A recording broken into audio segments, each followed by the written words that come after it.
चांद पे हमने बहुत कोशिशें करी जाने की इंसानों ने। अर्थ के बाद पहला स्टॉप चांद होना चाहिए और अब दूसरा स्टॉप हमारे लिए मार्स है।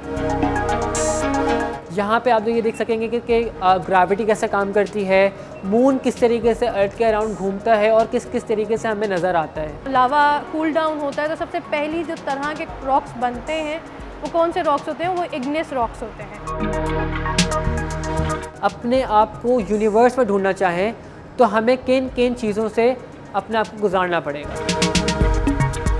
हमारा साइंस सेंटर बहुत ज़्यादा फैसिनेटिंग है, लेकिन हमने अपने विजिटर्स के लिए एक और एडिशन किया है 3rd फ्लोर पे, जिसको हमने कॉस्मिक वॉयेज का नाम दिया है। सबसे पहले हम ये देखते हैं कि हमने सोलर सिस्टम को बहुत अच्छे से यहाँ पे एक कॉपी किया हुआ है। बच्चों को ये नज़र आएगा कि सन और उसके बाद जितने भी प्लैनेट्स किस तरीके से हमारे सोलर सिस्टम में एग्जिस्ट करते हैं, वो किस तरीके से मौजूद हैं और कौन कौन से नंबर पर हैं। यहाँ पे आप लोग ये देख सकेंगे कि ग्रेविटी कैसे काम करती है, मून किस तरीके से अर्थ के अराउंड घूमता है और किस किस तरीके से हमें नज़र आता है आफ्टर फर्स्ट क्वार्टर और जो भी उसके फेजेस हैं। फिर हमें पता चलेगा कि अर्थ पे जो सीजन्स हैं वो कैसे आते हैं, और हमें ये भी पता चलेगा कि पूरी कायनात में अगर हम अलग अलग जगह पे अपने आप को ढूंढना चाहें तो हम कैसे ढूंढ सकते हैं। और सबसे मज़े की चीज़ कॉन्स्टेलेशंस, जो आजकल बच्चों को बहुत ज़्यादा इस बारे में पता है कि कॉन्स्टेलेशंस सितारे किस तरीके से एक पैटर्न बनाते हैं आसमान में और वो कितने अच्छे लगते हैं, वो किसने दरियाफ़्त करे, कैसे ढूंढे गए, कैसे बनाए गए, कितने लोगों ने काम किया, कितनी सिविलाइजेशन ने काम किया,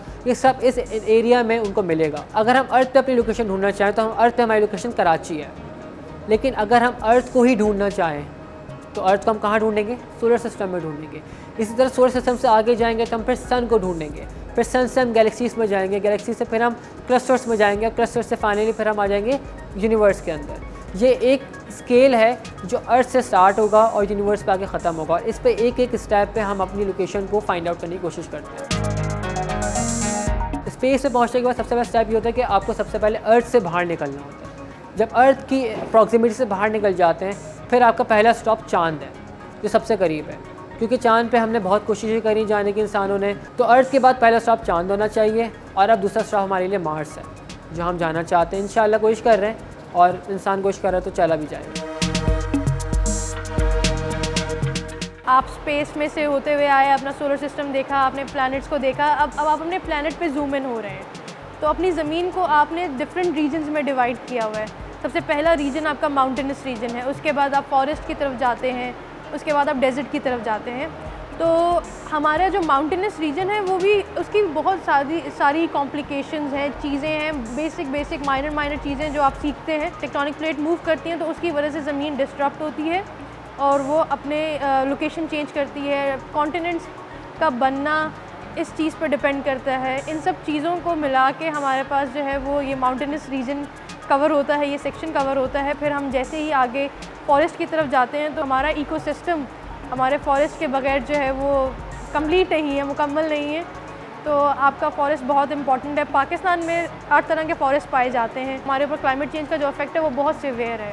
हमारे लिए ओजोन लेयर को बचाना बहुत ज़रूरी है। पीछे स्टोन वॉल नज़र आ रही है आपको, रॉक वॉल इसको हम कहते हैं। ये बेसिकली आपके पास एक रॉक साइकिल का पूरा एक डिस्प्ले है कि किस तरह एक वोल्केनिक इरप्शन के बाद आपके पास जब वो लावा कूल डाउन होता है तो सबसे पहली जो तरह के रॉक्स बनते हैं वो कौन से रॉक्स होते हैं? वो इग्नियस रॉक्स होते हैं। और पूरा रॉक साइकिल आपको बना हुआ नज़र आएगा और हर रॉक के साथ जो नंबर्स उसको अलॉट किए गए उनका केमिकल कंपोजिशन भी आपको नीचे लिखा हुआ नज़र आएगा। डिस्प्ले है पूरे पाकिस्तान के मैप का।